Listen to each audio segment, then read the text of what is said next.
And boom. Yeah, so no big intros. We're just going to get right into this conversation. Ladies and gentlemen, this is your boy BONZ, the Smack Guy. You know what I mean? And with me, I have like a very special guest. This is actually the first time we're doing this. This is the Smack Guy Pod. This is my very first guest. This is my man, Damien, a.k.a. Is it Macadamian? Macadamian, yeah. And also Dirty Shoes. Dirty Shoes. All right. And Damien, aka Macadamian, aka Dirty Shoes, just released a single Friday, right? On all streaming platforms and all that, right? Yep, on everything. Okay, and no. Yeah. And is it a full length project? Is it an EP or is it a single release?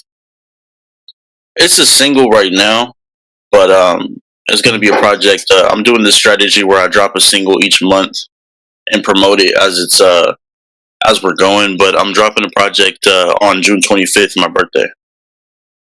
June 25th, your birthday is the next. That's the full project. That's a full I think like probably 15 songs. I'm not sure, but it's gonna be a full length project, like a hefty one, like a real nice one. Yeah. Okay. Is that going to be your first full length project that you got out to the world, or just the latest? Nah, that's the latest. I think it's about to be my third full length. But I have a lot of music all over the place. So let's get into it. Okay, so how long have you been doing music? About like 5 years. And how old were you when you started?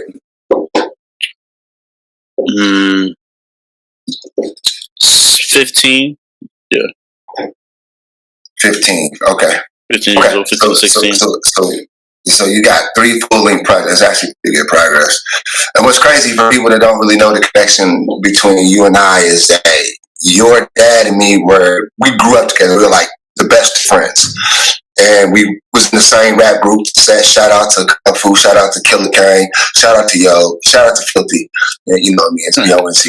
So, you know what I mean? We was the set. That was the name of our group. It was the set. And I just remember the first time we all got in the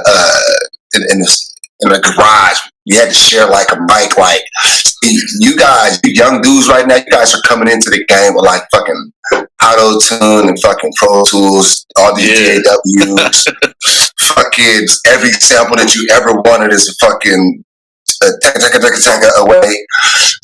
You know what I mean? Like the old school niggas, like, man, we had to fucking scrape together money to get like a 4-track recorder. You know what I mean? We had to buy like drum machines and shit. We had to fucking learn how to like we had to fucking figure this shit out. You know what I mean? So fucking 3 projects in 3 years, that wasn't fucking happening. Not the way we had to do it. You came into the game, you're like, I ain't mad at it though, because y'all took it and done something with it, you know what I mean? But it used to be hard to like fucking get your shit to the studio. And then you couldn't just send a file. You couldn't send a file. Yeah, you had to bring the whole entire, either the whole beat machine or either the studio you were going to had to have the same thing. You got to bring the floppy with you. Yeah, that's what we had to do. So, I ain't necessarily mad at y'all, but man, y'all got it easy. But nah, we used to spit though, you know what I mean? Like, and this is what's funny is like, when it came to us doing the thing, like Yo had bars, Kung Fu had bars, I had bars, but we just kind of just all had like a similar style but different, you know, flavors to that.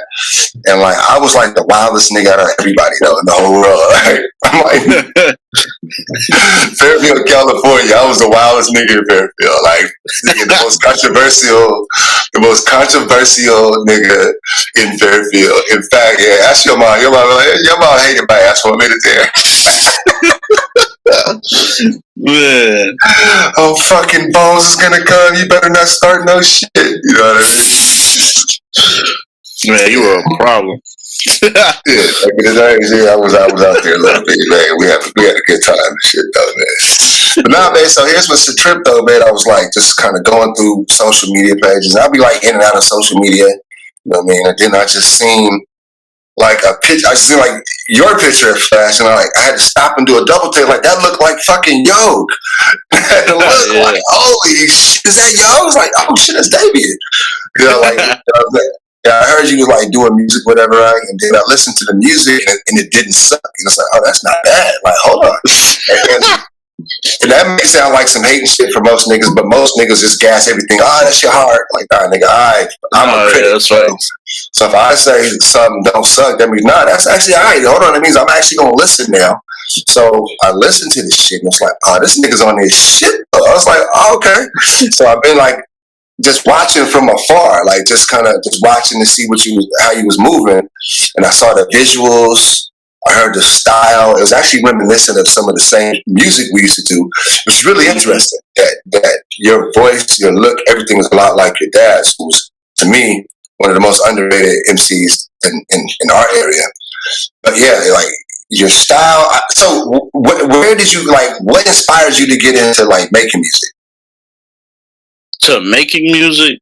Yeah, like who was it that you listened to, or was it what was the days like? Now I want to do this. Like I want to create. This is the art I want to create. Well, I guess when I was younger, I was just like, you know, growing up with my dad, listening to Pimp C and all that shit, all that underground shit. I just was growing up just freestyling. I guess I don't know. There's a bunch of videos, a bunch of VHS home videos of me just like spitting just random shit, random bars. Yeah. So I kind of always like just loved music from the jump. Like, but I think when I like decided like, you know what, I'm gonna try this is probably when I was like I think I had just watched the Straight Outta Compton movie, and I was like, you know what, hell yeah, this is it right here. I'm about to do this shit. This is it. You know, I left the movies like, bruh, about to give me something on the computer and get to making something. So like, seen the magic happen. Yeah. You seen it, like these niggas just got in the fucking studio and did some shit, right? That was my shit. That's my favorite. I like old school shit. I like 90s, either West Coast or East Coast. Some Southern shit like Outkast and, you know, like Pimp C, UGK.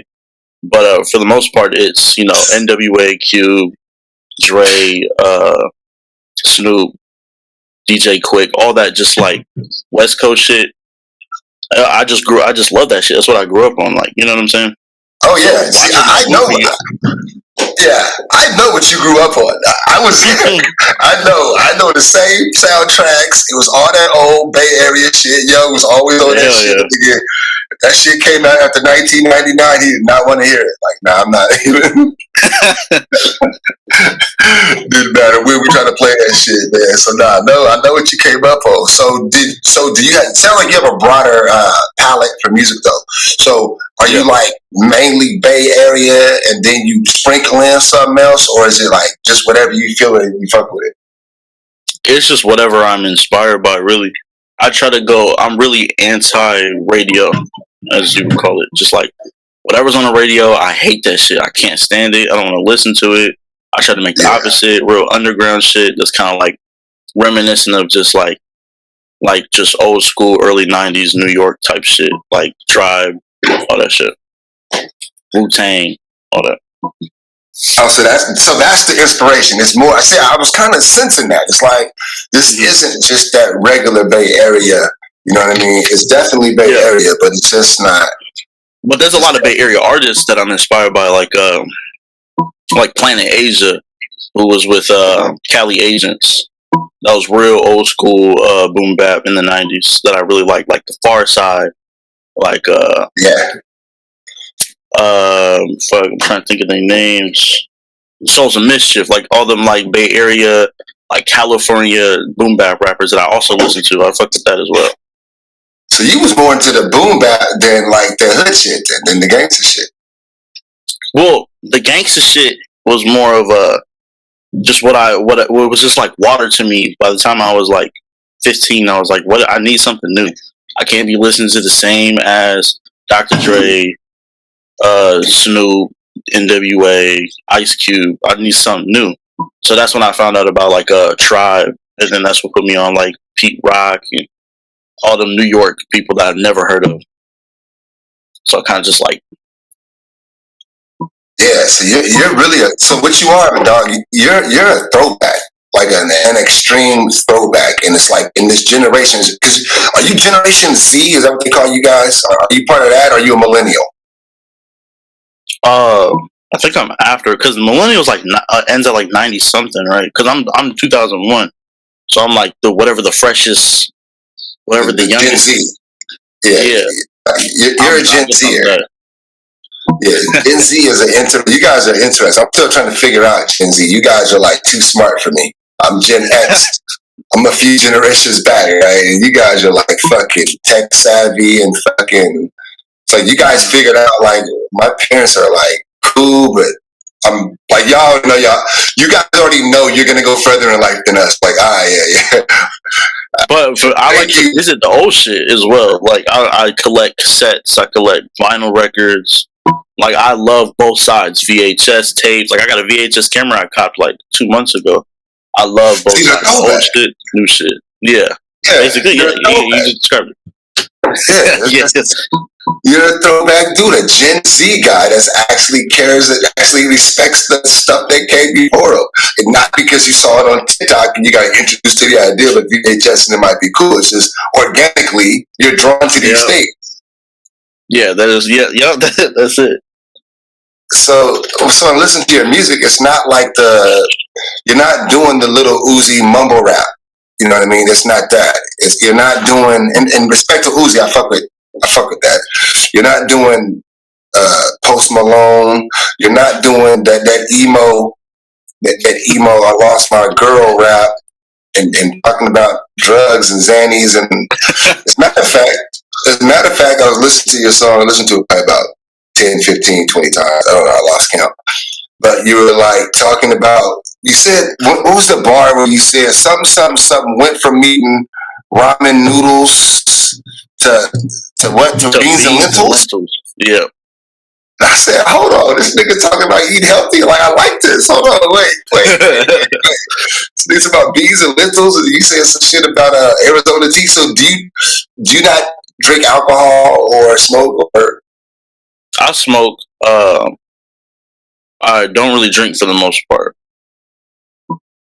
That's like a rare occasion, like my birthday or some shit. I'll be like, fuck it, let's get something to drink. And I'm too young also. I'm 19 at the moment. Oh, that's right. Never mind. I can't even do all of that for the most part. Actually, I don't smoke. If y'all watch it, I don't smoke. You don't smoke. Now, yourself. You're in a safe space. Nobody's gonna smoke shame you. With Smack is in the building. This now is the Smack building. Smack, man. We smoke around these motherfucking parts. No, you know what's crazy though? So here's what's crazy. Like, this is like, I'll never have another conversation with anybody else like I have a conversation with you. So you're like, man, I'm 19, I can't drink. And I'm thinking like, I think I met your dad. I was like 17 and we always drink. Yeah. Hell yeah, I'm already knowing. We didn't wait till we were 20, right? But you're like 19, like, wait, let's get a 40. Let's go to the liquor store, grab a couple 40s, and let's hit the fucking hit the fucking garage and get to making shit, bro. Yeah, I'm already knowing. We used to drink at Mancus Park. You know where Mancus Park is? Yeah. Yeah, that was where we used to drink at every night. As a matter of fact, one night we got caught up. And we was out there. We was tagging the senator. We spray painting shit. We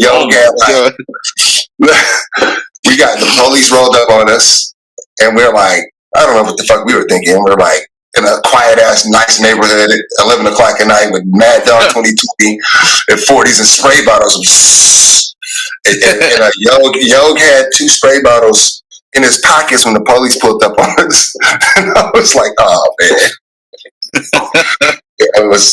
That was not the smartest night. We used to do a lot of that shit. That's probably why people say that. That's why your mom hated to see my ass come. Fucking here comes Bones.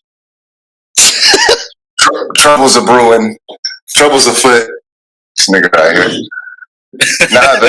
But it's good though.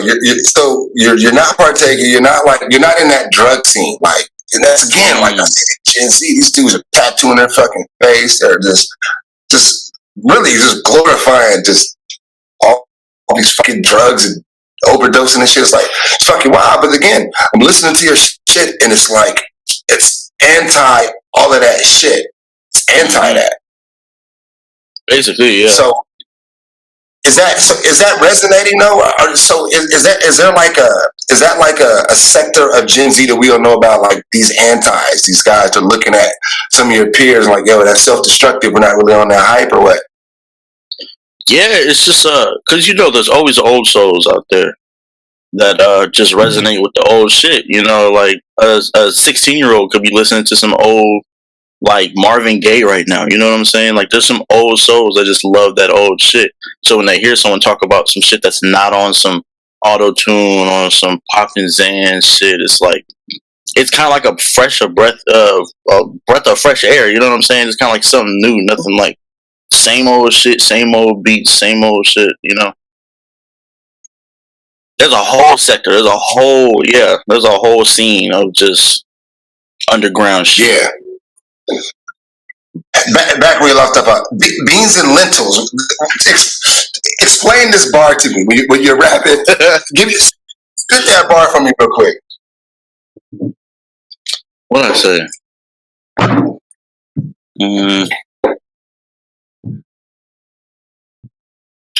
What did I say? I know I said something about. Oh, let's see here. Oh. Is it here? Found someone who loves me for being in a world full of control. Still the same nigga drinking Arizona tea. No, before that. Before that, yeah. In the morning, bro, I can't sleep. You can really tell who's wolves among sheep. They only love you when you down 6 feet. I've been there and back, still won't cop a CD. Cop me forces, now I'm feeling presidential. We from ramen noodles to beans and lentils. Okay. Got the forces, so I'm feeling presidential. Cop me forces, now I'm feeling presidential. We from ramen noodles to beans and lentils. Found someone who loves me for being That's a hard ass bar. That's a hard ass bar. So okay, so it just sounds like organically you're just speaking on like, yo, this is who I am, this is where I'm at. And so okay, so the song is called No No, right? Mm-hmm. And yes. is no is that the sample? Is that what dude is saying? Or who did you sample there? I don't have no idea. I gotta check my records. Okay, but he's saying no. 80s. Yeah, he's saying no. Okay, so it's actually there's a song by this underground rapper named Mike, and he made a song called No No, and it's the same sample, but I stumbled upon the sample as I was digging for records and shit, and so I decided to basically like remix his song with his the sample that he used and just like switch it up. Okay. What he was saying, I switched it up. So you sampled the sample. Okay, so that's some Gen Z shit right there. That's definitely some Gen Z shit. Like I'm gonna sample the sample because if I sample what he sampled, his fan base is gonna be like, oh shit, hold on, like this dude just sampled road shit. I gotta listen to this.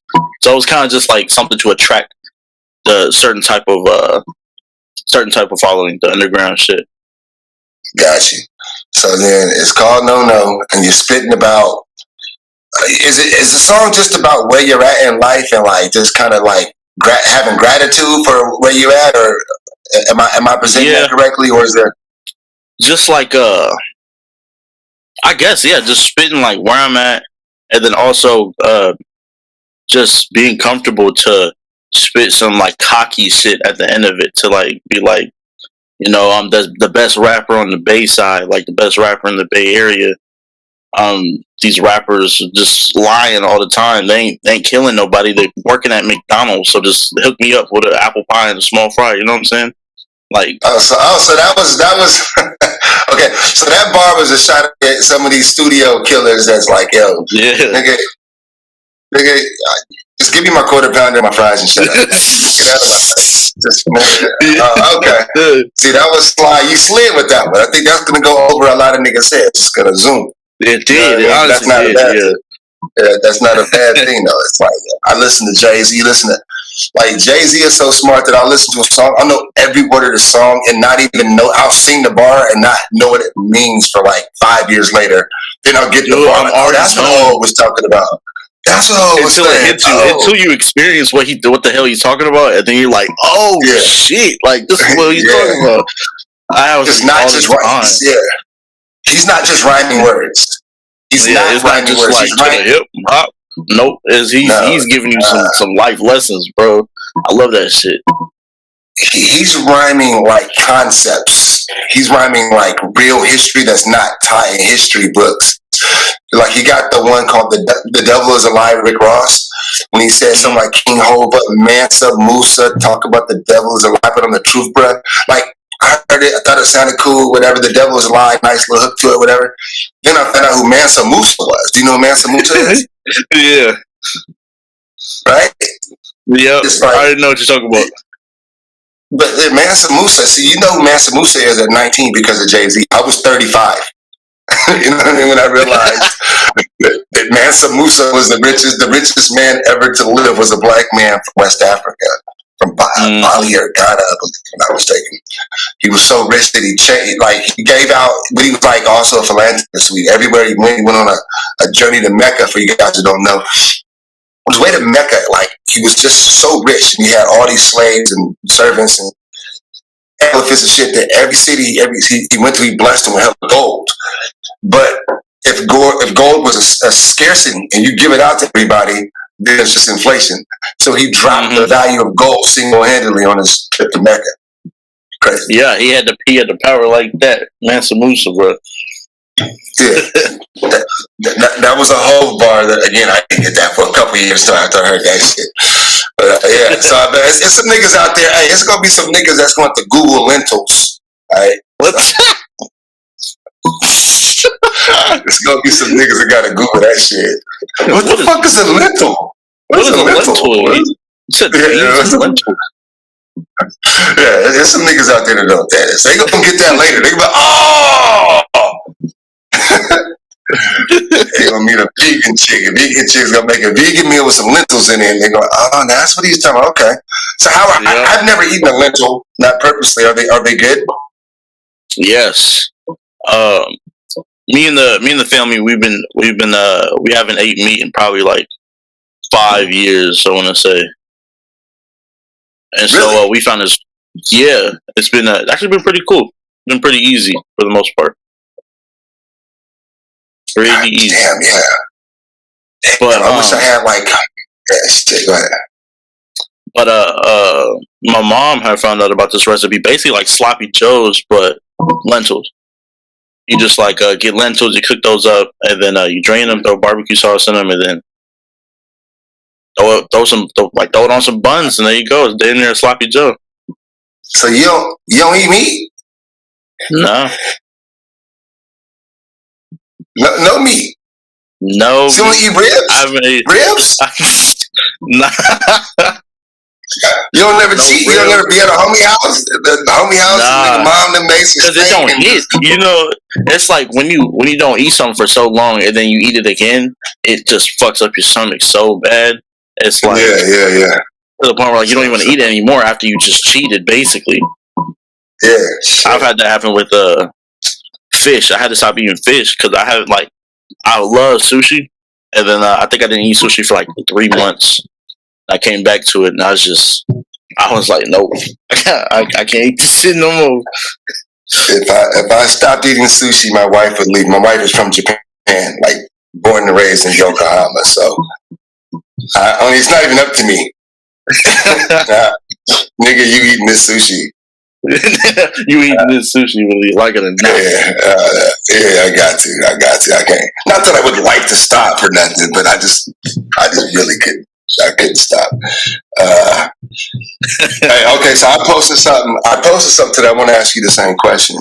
I posted something on my Instagram, and it was like Mount Westmore, and it was my, actually it was somebody else's top 4.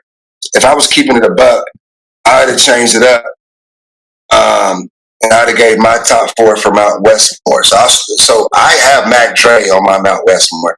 I got Snoop, I got E40, and I got Tupac. To me, that's a solid ass fucking list. And I just don't think you can really do a West style Mac Dre on it. You can't. You just define too long of an era. His influence lasted too long. So, how about you? Give me your 4. If we're doing just Mount Westmore, that's like West Coast MCs. Who's your 4? Who's on your Mount Westmore? I'd say Trey, Mac Trey as well. Damn. I'd say Warren G. Warren G's a real influence as well. And E40. All super influential people. I need to call security. Can you guys tell me how in the fuck Warren G got in this club? I don't know. Yeah, you can't deny, bro. Check that G-Funk shit. His ID. He got a fake that ID. G-Funk shit, bro. He inspired Dre to make G-Funk. Like, come on, man. That's just he did. You don't even got Snoop on there. You got Warren G over Snoop. That's like the whole 213. Like, come on, bro. You can't have Snoop or Dre's G-Funk without Warren G. Nigga, that's like putting Scottie Pippen over Michael Jordan. I'm sorry. I'm trying to think of like crazy, like influential people, you know? Yeah, okay. No, don't get me wrong. No, I fuck Warren G, don't get me wrong. But about Mount Westmore, like, he don't have no longevity. He made like one record, man. He had like 3 years. He made some hit records though. He made some shit. He made some of the strongest bars though. Woo! Hey, now you know. Inhale, exhale with my flow. 1 for the money, 2 for the bitches, 2 to get. You know what I mean? Don't get me wrong. I fuck with Warren G, but man, oh my God, Westmore. Because you only got Ice Cube there. So let me ask you this: Dr. Dre, but he doesn't write his own lyrics. So that even though he doesn't write his own lyrics, you put him up there. I don't think well, writing your own lyrics, that's hard. He made his own beats, that's for sure. I think he's just influential in general. So your Mount Westmore is based on influence and impact more than just straight MCing. I would have to have 2 separate lists if it was just like my favorite, and then like people who I think like really changed West Coast music in general. You know? Yeah. Okay. Because if we was going favorites, I would have just said like Ice Cube, fucking Snoop Dogg, Mac Dre. Obviously, he's a funny ass rapper. And then bar for bar, I'm going to MC8. See, yeah, you definitely Yog son. That's some shit Yog would have did. MC8 on the list. That's some shit Yog would have done. MC8 on the. Again, I'm not trying to disrespect the MC. Shit. Yeah, that nigga was hard. I ain't gonna lie. But again, so we just did like, if we doing like top Mount Westmore for gangster rappers. Then to me, MC8 he climbs in that conversation. Then again, DJ Quick, you know what I mean? DJ Quick. I can't just throw MC8 on the list and no DJ Quick. And then we started to talk about gangster shit. We started to talk about like Brother Lynch Hung. You know what I mean? Mm-hmm. And that's the nigga out here in Sacramento that was ringing off. He had like a good 10-year run. You know what I'm talking about? So the conversation I've heard a couple albums from him. Nah, that nigga hard. That nigga one of the hardest. That's what I'm saying. You gotta have like several different lists if you're talking about like you. I would have personally like 5 lists. I can't just be like, these are my top 5 forever. It's like I gotta. Yeah. If I'm in this mood, it's gotta be this. If I'm in this mood, if I'm rolling around me mugging, bro, it's gotta be these people. These 4 people right here. Like, you know what I'm saying? Like, yeah, I can't just have top 5. Just do me a favor. Don't roll around me mugging. You don't need to do that. Man, there's too many of these fucking, bruh. Come on, man. I gotta be me mugging out here. I think you gotta do out there because otherwise niggas will think you soft. You talking mad talk. It's not even that. I just gotta have a straight face. And if I'm rolling around listening to some gangster ass shit, it's just like, okay, he's unfuckwittable. You know what I'm saying? Like, I'm not gonna test him. I'm not gonna nothing. I'm just gonna keep it moving. You see his face, you hear the music, keep it rolling. He's not anybody to mess with there. I get it. There's a strategy here. There's a strategy to that. So where you I'm at? like the softest dude. Are you? That's be yourself though. Are you in Fairfield? Where you at? Where you at? Are you in the Bay or where you? I'm in Vacaville right now. In Vacaville. Okay, so that's where you stay at. Okay, so you're out there. So Vacaville, you ain't got to be mean mugging, right? I'd imagine. No, I'm talking about me bugging these crazy, like these Karens and all these people who be testing. They be testing. Oh yeah, you got it the other way. I got it. Yeah, I'm over here making eye contact with the brothers like we got this shit. The other people, I'm like, like I don't know, bro. I don't know. Well, you're in Vacaville, so that says a lot, though. You know, I mean, the Vacavillians. The Vacavillians, they're nasty. I'm definitely not a Vacavillian. I don't claim this area. This place is nasty. I couldn't even have you on this show if you were a Vacavillian. Yeah, this place is disgusting. Fairfield niggas shit. You know what I mean? Fairfield niggas for real. All right, where's the best place to eat in Fairfield?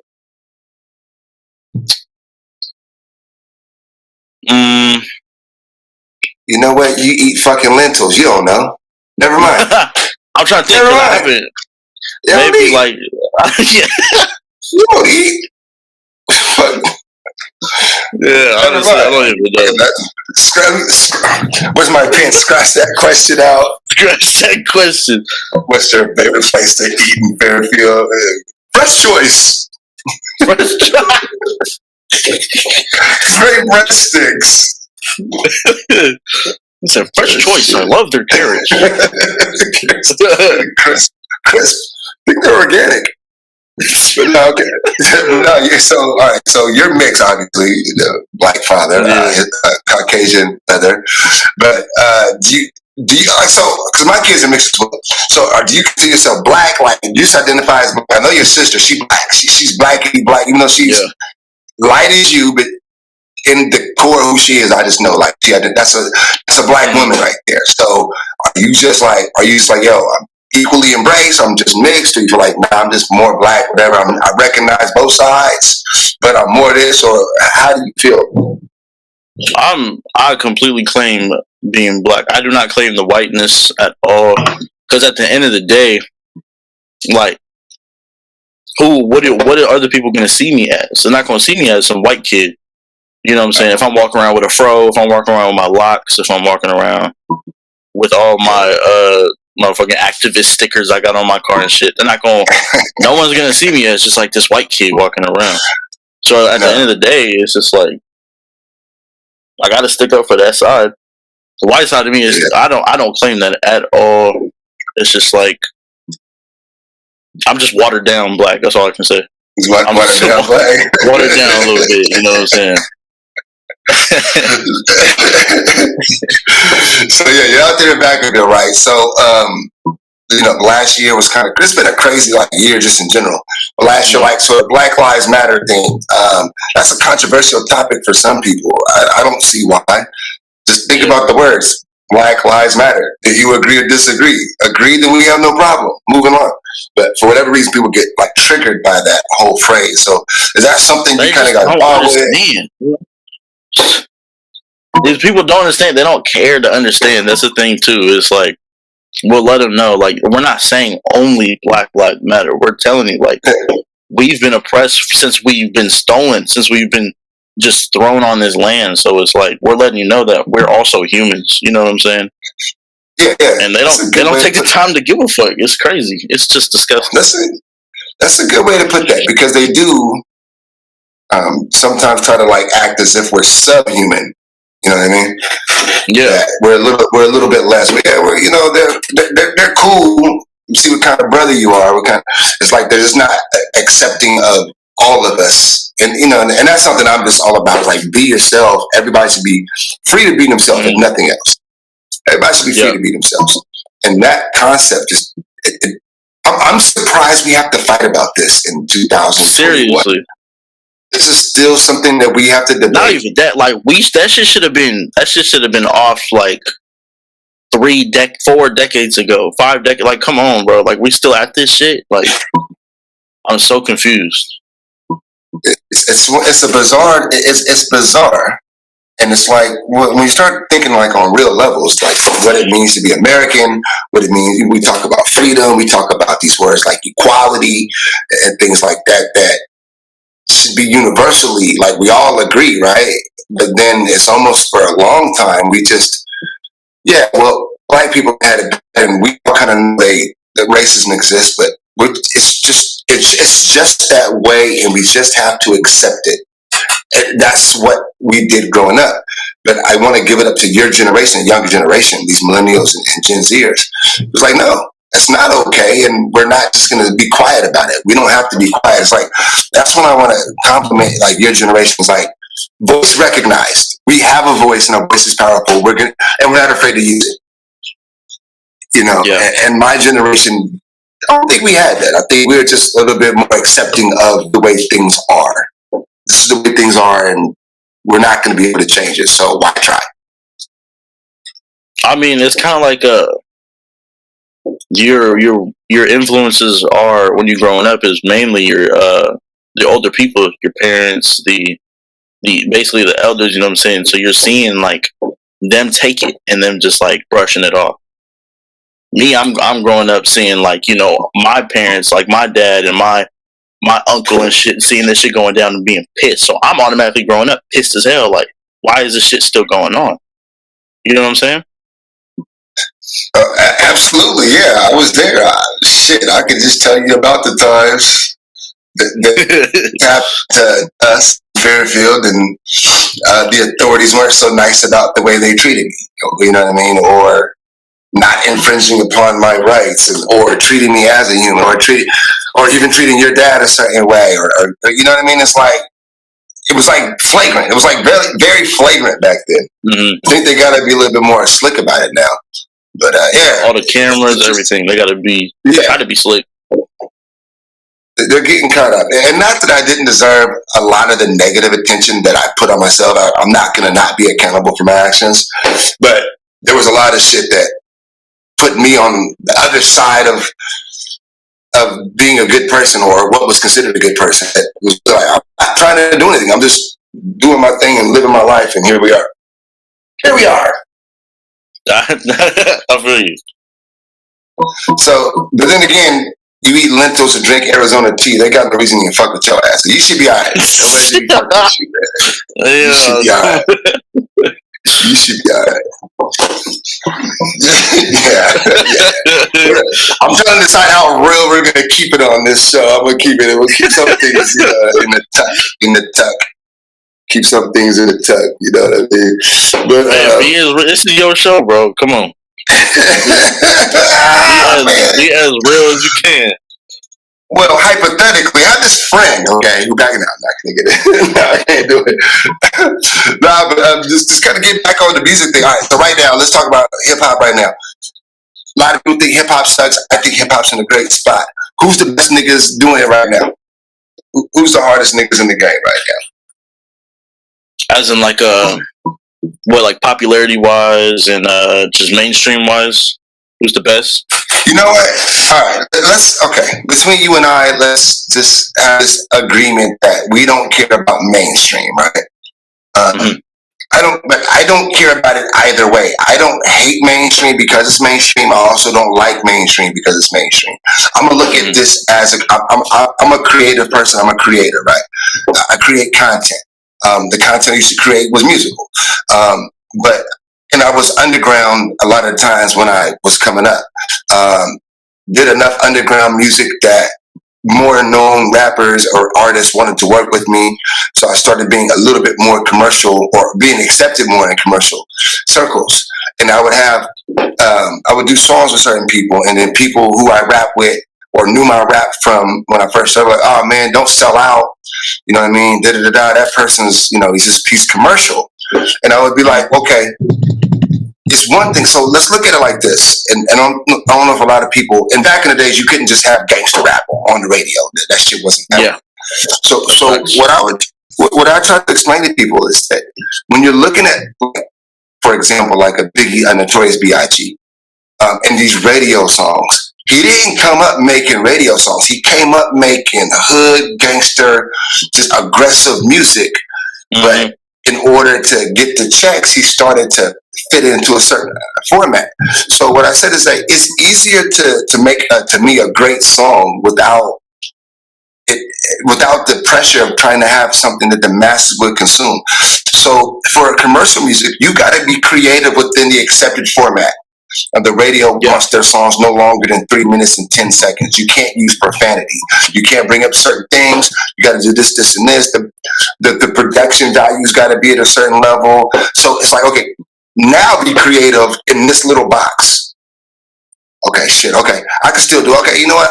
I can give you that. I can make a good song that fits these parameters. And I'm saying that when you're rapping and you're super underground, it's almost easier to make better music because you don't have to fit it into what's acceptable. So there's an art to doing good quality music in the acceptable format. That's why I don't want to dismiss that mainstream, because that shit's not easy. I'm sorry, that shit's not easy. Make a hit record. You know what I mean? If it's that easy, just make a hit record. It's not easy. Yeah, that is true. You know what I'm saying?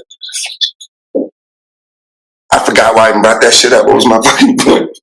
You talking about who I fuck with? Oh yeah. Oh, okay, my bad. Thank you. I've got a bad memory. Okay, so I'm saying like, okay, so who's dope?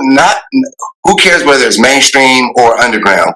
But in your eyes, your opinion, like if you're commentating on the game of hip hop right now, who's running the game? Like, give me a name or maybe 2 or 3. Who's running the game right now?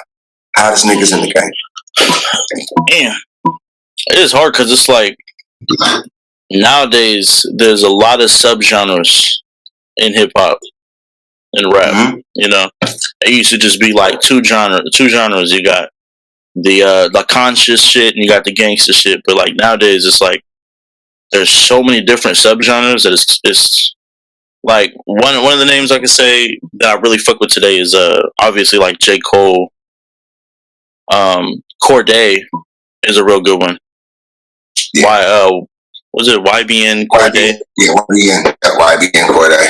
That's he's going off right now with the whole his last album had some good shit with Anderson .Paak. Anderson .Paak's another good one. Yeah. But if I had to flip it over to like the other like subgenres, I really fuck with like Lil Baby. He's spitting some good shit. He's said some shit that I like. Polo G. He has some good shit. Yeah, Lil Baby is the one that comes to mind for me. If I was saying like, if there were going to be an MVP for the rap game over the last year, it's Lil Baby. That nigga can really spit. He's the only nigga I've seen on this earth who has ripped Drake on 2 verses. Man. He got that nigga on Yes Indeed. On Yes Indeed, he got Drake. That shit was nasty. He got him. Brand new whip, got no keys. That shit was so hard. That flow was so fucking hard. Yeah, you damn near forgot that Drake was on the song by the time Lil Baby came through. Yeah. It wasn't that Drake came late. It was just, man. So, man, then the most recent one. Have you heard the most recent one they did together? Wants and Needs. Let me cue some off of Drake shit. Yeah. Off of off his Scary Hours or something like that. Yeah, the 3-pack he did. Yep. I heard that. Yeah. I'm just gonna play. I gotta play a little bit of this Lil Baby. I gotta play some of this. Just because if niggas ain't heard this shit, they not gonna understand what I'm saying. So here go Drake just doing what he do. I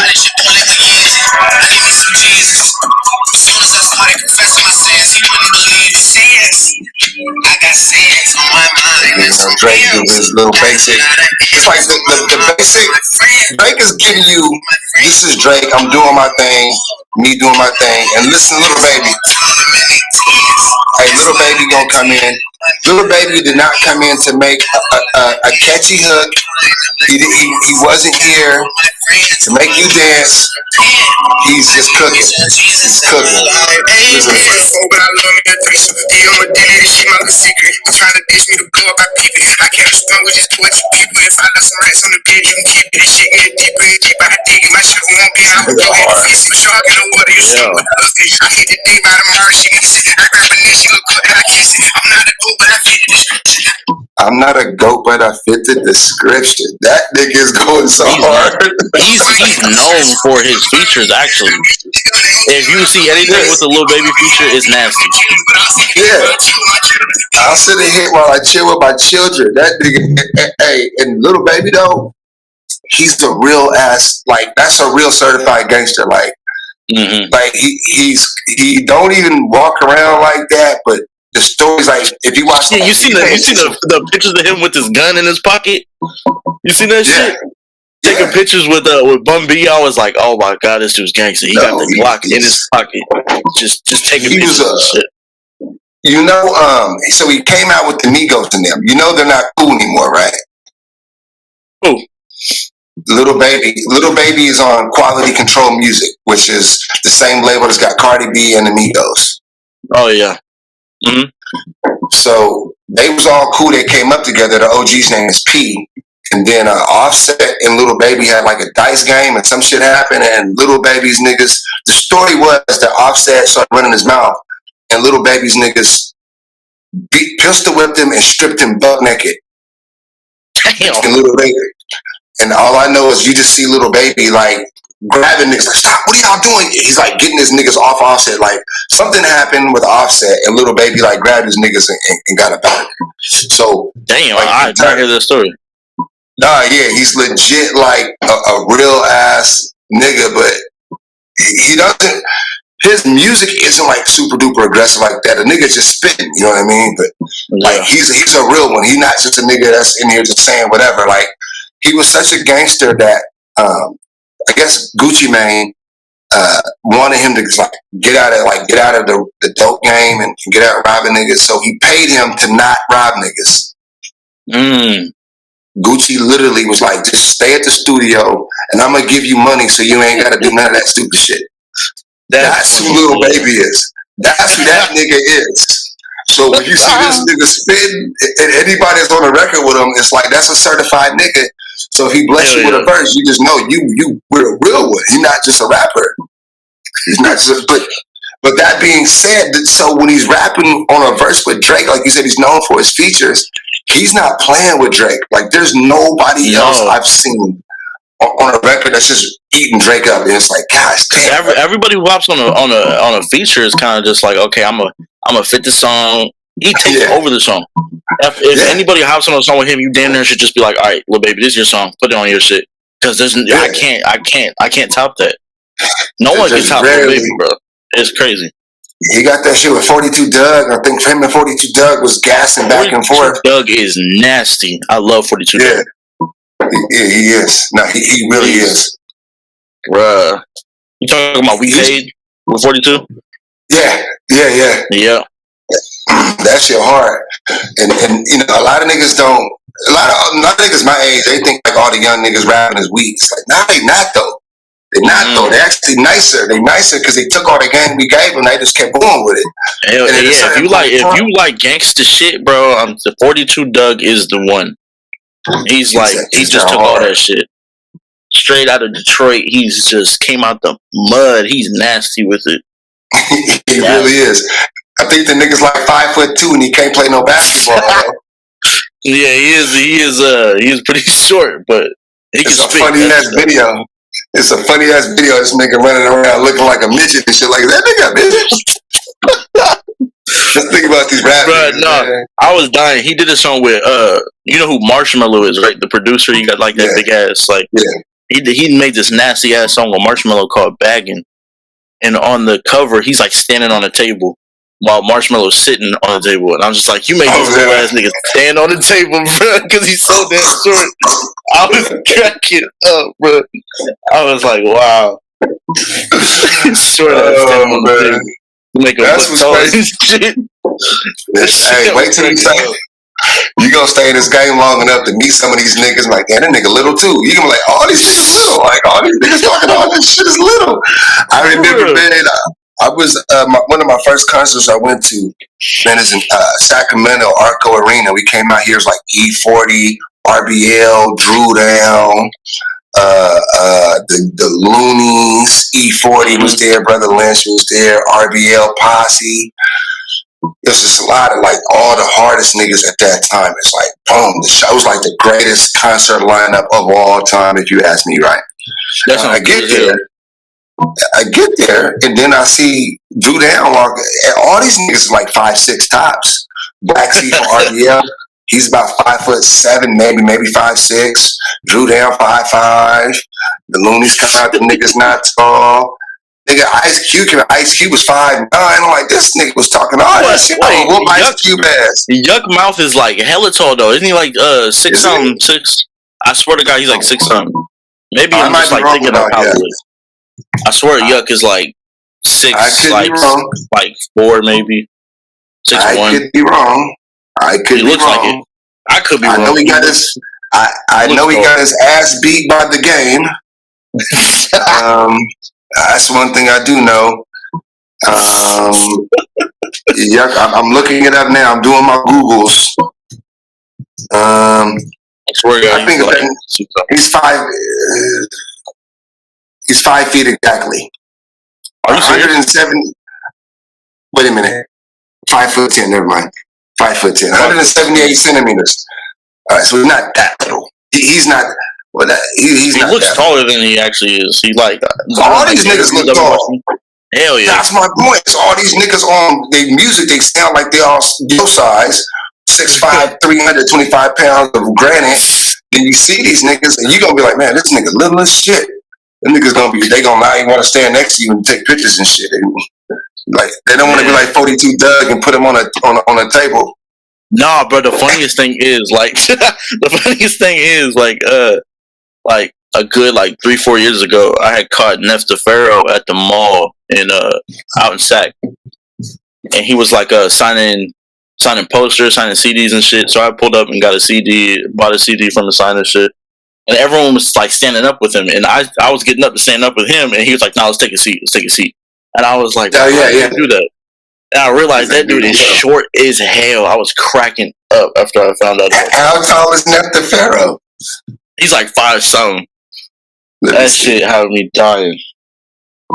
I was like, well, Neff the Pharaoh. Damn, I didn't have to put it. I just put Neff the Pharaoh and said, Neff the Pharaoh. How tall is this Negro?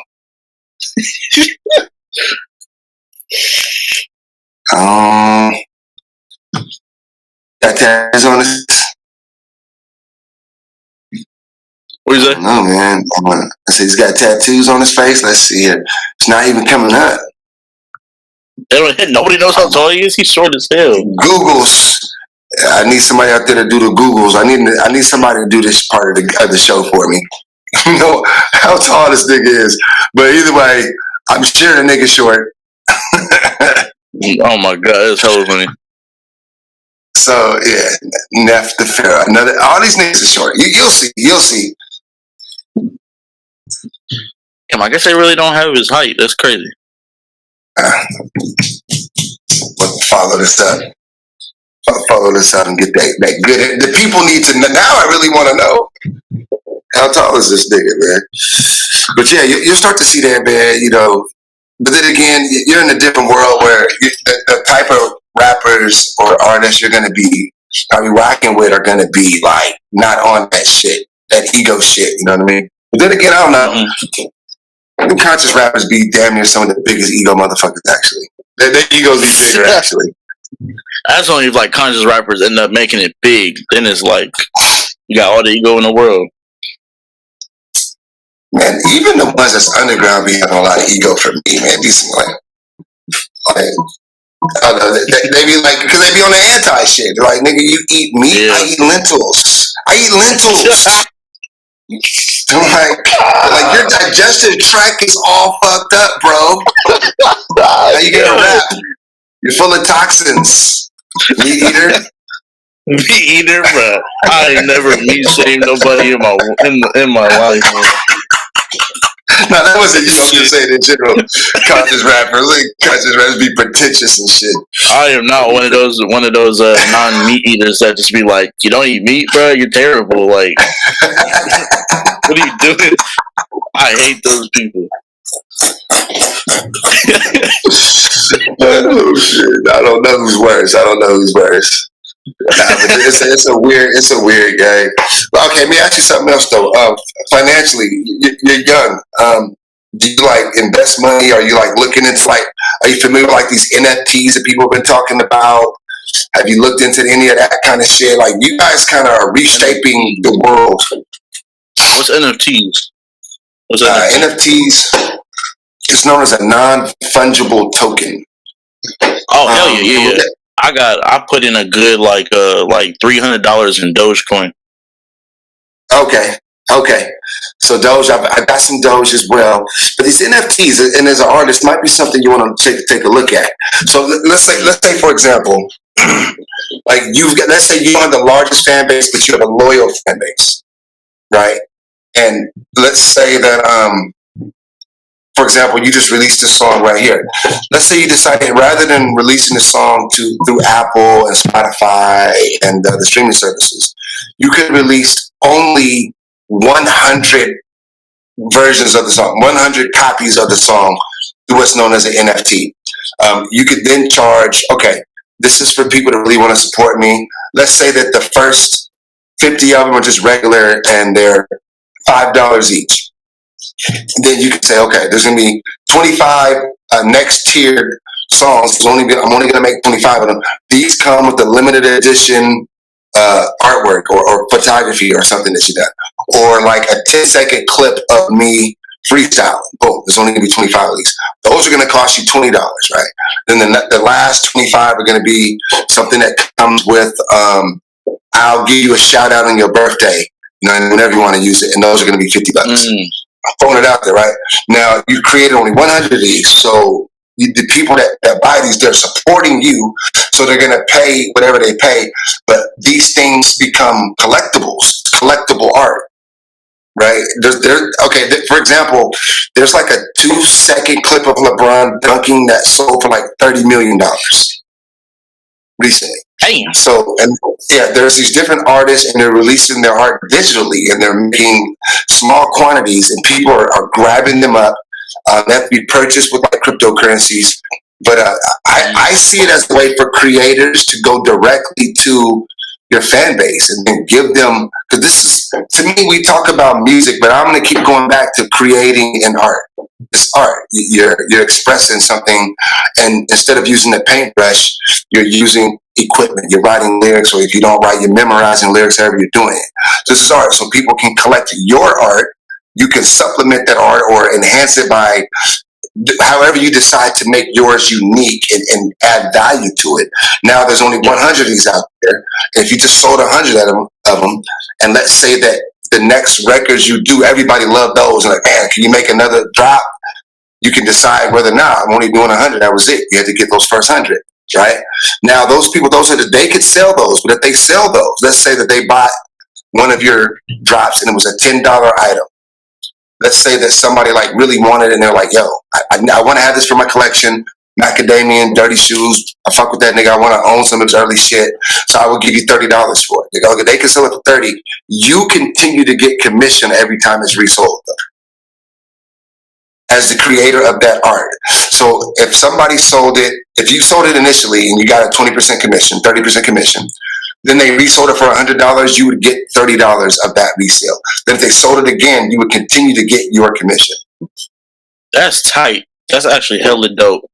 Yeah, so who knows where it goes or if it blows. Now let's just say that, okay, boom, you do this album and it's well received and those only 100 or even 1,000 or 500, however many you decide, those are valuable. In the next drop, you say, okay, I know if I do 100, everybody's going to buy them up, but I want to make sure I can get it out to more of my fans. So this time I'm doing 1,000, right?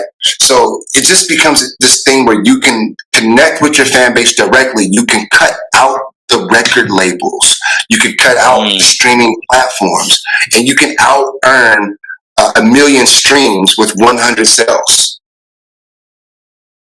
That's tight. I've never heard any of this information. Okay, this is dope. Yeah, it's something that I'm looking into, and it's something I'm looking into. I want to help creators, especially people who don't have budgets and don't have the backing of like a major label, because I feel like we went from the radio controlling things to the streaming platforms controlling things again, because they're playlisting things, and that's how people are running their numbers up. So you could play in a completely different game. Like, you can even try it the next time. Hey, my new monthly release is available only on this NFT. There will only be 100 of these made. So friends and family supported by buying this, and also, who knows, if I blow, that little thing you bought for $5 might be worth $100. All right, that's real though. That's real though. So I don't know if you're into any other type of art. You could do freestyles, whatever. There's really no limit to the way that you can put yourself out there, and the way that you can start to monetize, or just even share your art with people in an exclusive manner. And it almost seems like that's a lane that's going to be really good for you, because you're going to be anti, radio, right? You're anti-commercial.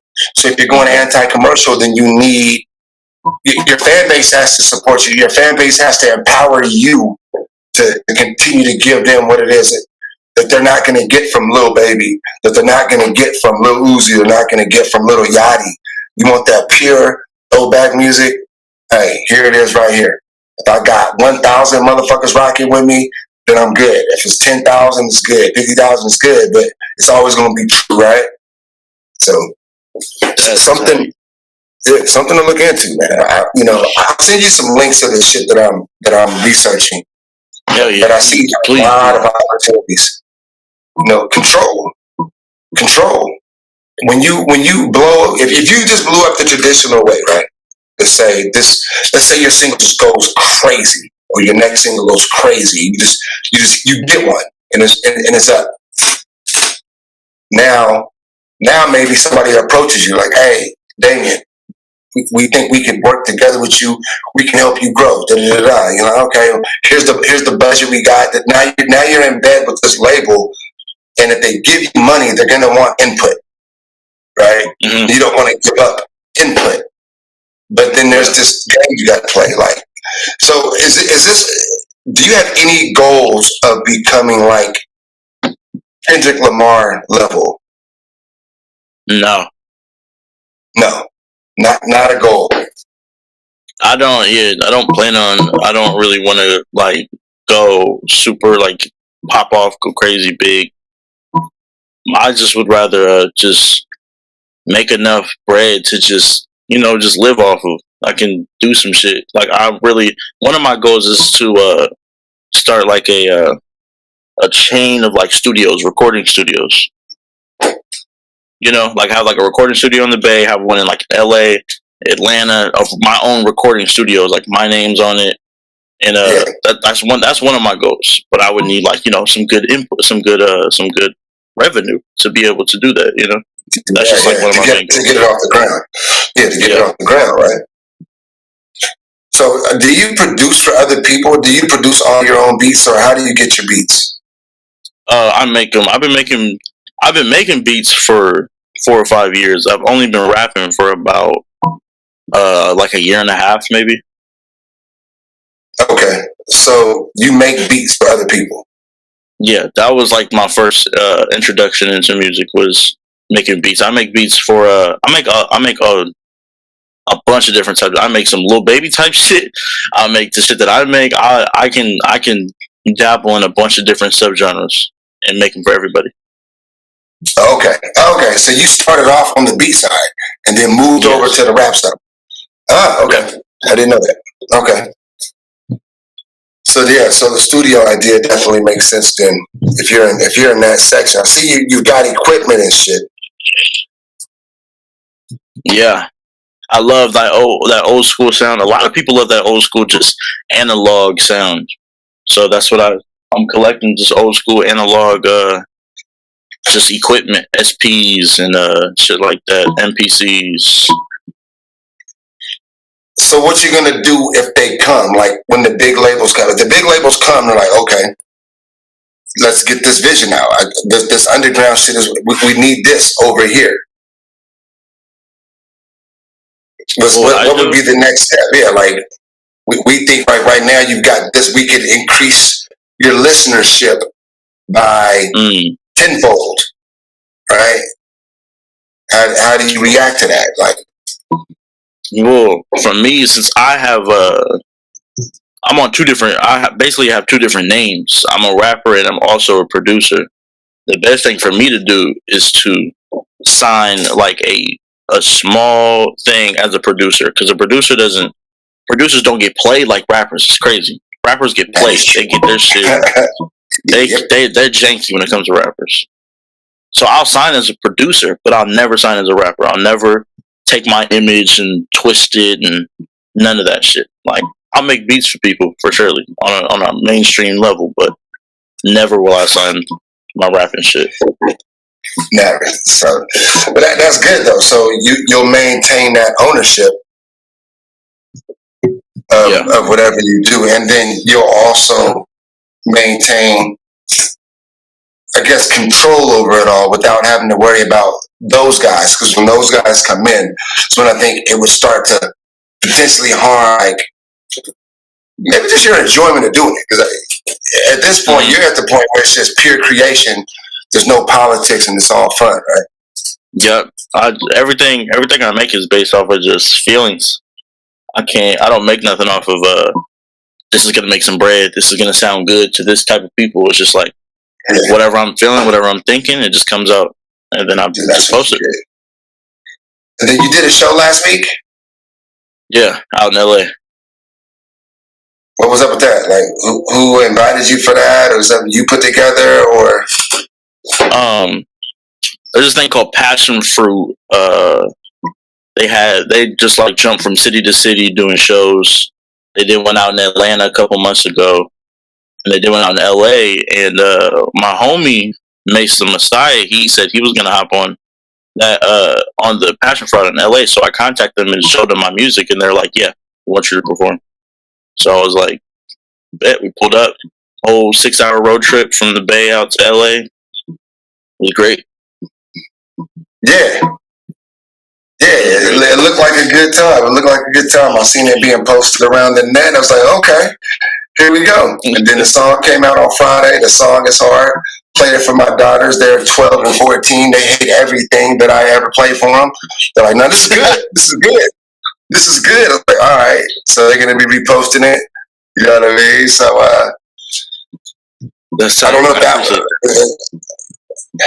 Yeah, that shit's hard though. Nah, your shit is hard. Like, it's real music. So yeah, like that can go, man. I think you can go with that, and it sounds like you've got the right idea about attacking it. It's like just that purity, and it's not for everybody. Yeah, it's for who it's for, and if everybody don't get it, you're fine with that. Yeah, I'm completely fine with it. It'll just hit people at certain times in certain ways. Like, it don't have to hit you today, it could hit you next week. You know what I'm saying? Like, whatever I'm saying is gonna hit you at some point. You're gonna realize, like, oh shit, like, this is what he was talking about. He's talking about this, or like, it's gonna hit you. Yeah. If you don't fuck with it, you don't fuck with it. Like, it's just, that's what it is. I'm not trying to just shove my shit down people's throats. You know what I'm saying? Yeah. It's the opposite of that, and I think there's an appeal to that. So, who's the dopest rapper in Fairfield? Who's the best rapper in Fairfield right now? Fairfield today? Yeah, right now.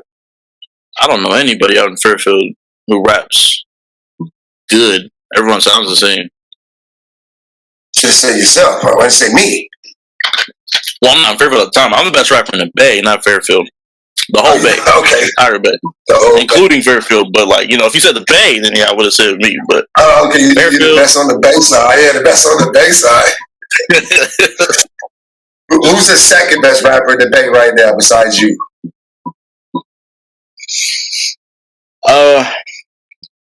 have to say, one of the people I've made my best friend, my homie Mace. He's real. He's nasty. He's crazy with it. He comes out of East Palo Alto. He's nasty. Mace the Messiah. Mace the Messiah. You have to show me some of his shit. I did a whole joint project with him as Macadamian. Did some production with him, and then I was on his last project as Dirty Shoes, rapping on his shit. Okay, yeah. Point me in the direction that I want to hear that. Next question: right. Who's better? Who's a better rapper, you or Yog? Me. Oh, come on! What are you? Nah, he was cool. He was cool. It was cool. It was good. I've heard everything that everybody has sent me. I've heard all that old shit, and I'm just like, nah. I gotta say I'm the best, honestly. Bar for bar, when it comes to shit. If we're going for like just like, I don't know. Like I said before about the whole Mount Westmore. So, like, it's really just depending on how you feeling. If you feeling that shit, he's on it. That's you. He's on it. All right, man. This was a lot of fun, man. We're gonna have to like do this again. We have to do this again. I'm interested.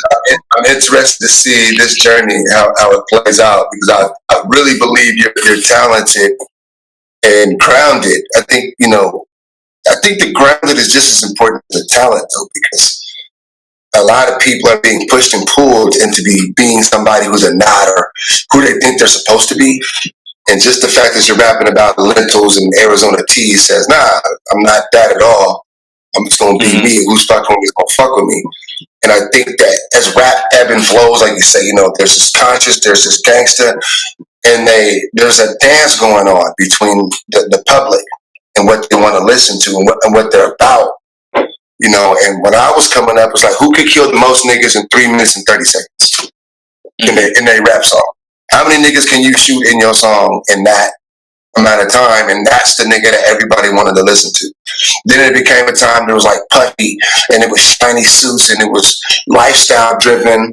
Then 50 Cent, and then Ja Rule did all these duets, and then 50 Cent brought it back to the hard shit. And no, even when you were coming up about the killing, who couldn't you just murder in 3 minutes? At the same time, there's Tribe making Can I Kick It? You know what I'm saying? There's leaders of the new school talking about PTA. You know what I'm saying? That's what I mean. They had their time, and then that went away. It was replaced by that gangster shit. So it goes. It was like gangster shit, conscious shit. It's always been like together though. You know what I'm saying? Yeah, it's just one. It would just seem like, for example, when Kendrick Lamar drops an album, everybody wants to sound like Kendrick. That's the hardest nigga. Oh, okay. So when J. Cole drops something, he's creating sons, right?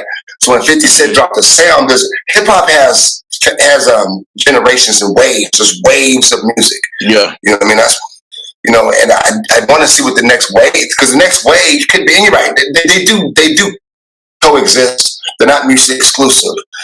But what I'm just saying is that what you're doing, depending on where the public is at, that can start to resonate. That can start to resonate, and that could become what everybody's after, or what a certain sector is after. And I think that you just being true to, who you really are, I think that is gonna blow up more than somebody who's out there reaching. You don't know how many Lil Waynes I use. All these niggas started getting their lip pierced after Lil Wayne came out. All these niggas got face tattoos. Why these niggas got face tattoos? Why these niggas all like the same? To me, it's really just like everybody's gonna gravitate towards just the natural selves. Well, whether it be like when they're young, as like me, I grew up. At fucking 15, I knew what I was gonna make, how I wanted to sound when it came to rap, when it came to beats.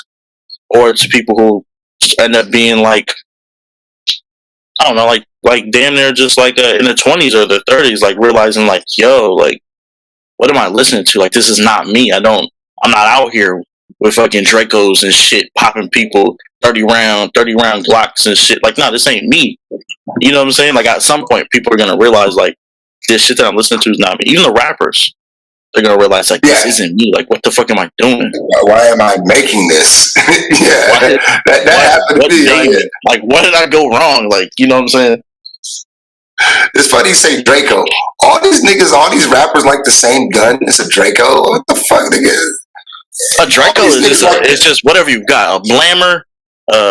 You got that heat. You got that. You got some. Whether it be a Glock, whether it be an AK, whether it be but no, a Draco is actually a Draco is actually a specific firearm called a Draco. Yes, actually called a Draco. But niggas like use it simultaneous for just mean like a firearm, a gun. But no, it's an actual type of machine. It's like the AK-47. So all these niggas talk about the same gun. All these niggas want to smoke the same weed. All these niggas want to drink the same champagne. All these niggas want to fuck the same bitches. It's just a cookie cutter type of fucking thing. It's like shit becomes fucking annoying to me. So when I hear a fresh voice and a fresh sound, it's like, nah, I think there's something there that I really do. Speaking of which, real quick before we go, Sweetie, did you see Sweetie and what she did with the Migos? With the Quavo Pancho? You know who Sweetie is, right? Yeah. So she was dating Quavo from the Migos. I'm talking a lot of shit about the Migos, man. But I guess she goes on this talk show. And the dude is asking her. Matter of fact, you know what? Let me just play it because I think that'll sound a little better than me explain. She's a toxic female. I know there's a lot of toxic males out there. Oh man, Sweetie. She is the most toxic female in the game. And I say that with all due respect. Okay, listen to this. Listen to this. Wow. And you want to make him happy finally because you put him through hell. So a threesome, right? You put him through a threesome, right, ladies? Right. I normally talk to men who are cultured, who's been around the world, who know a lot of people. Right. It's on you though. No. I understand that, but because he's doing everything right, I'm going to give him the honor of picking the nigga who we gonna have a threesome with.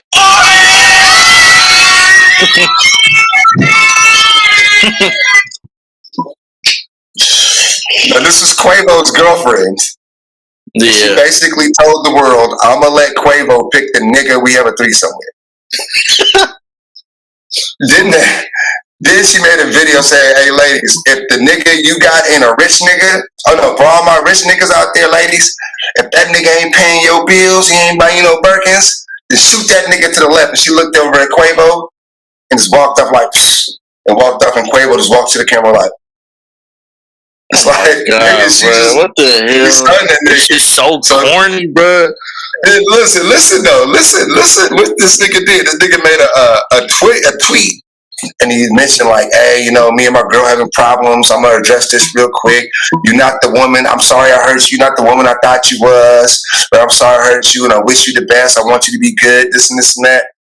She hit that nigga a reply. All she put was 2 words: take care. Dot. So she. Damn. What kind of bro? This shit's so garbage, bro. I can't keep. This is toxic. It's hella toxic. Everything about that. Toxic. The nigga, man, you got a girl from Sacramento, toxic ass female, punk this nigga. I know we got the summer. The summer's coming up. The hot girl's gonna try to take the summer. The city boys gotta hold it down. But man, I'm a fan of Toxic. I love this. That's why I like Future. A lot of niggas don't really fuck with Future, but like not listen to what that nigga's really saying. If you're into that kind of thing, if you're into that kind of toxic shit, so I can't love Future and be mad at Sweetie. No, that bitch is toxic. She's on her shit. I respect that. I respect it. You gotta respect the people that's that openly toxic, man. But hey, how do people find your music? How do people find you on the social medias? How they do all that, man? Social medias, it's Macadamian Music on Twitter, on Instagram.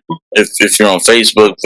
If you're on, it's on Macadamian Music for everything. MACA and then Damien. and the music. That's it.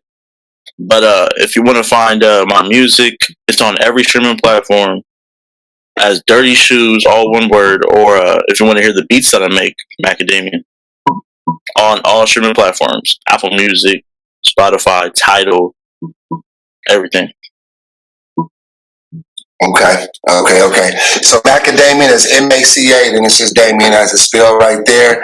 They can find you on Instagram, they can find you on Twitter, they can find you on Apple, they can find you on Spotify. This podcast here will be available on all streaming platforms as well. And hopefully, the next project can maybe come out as an NFT. Yeah, that's I'm gonna look into that. That's gonna be probably the next project. That sounds tight, honestly.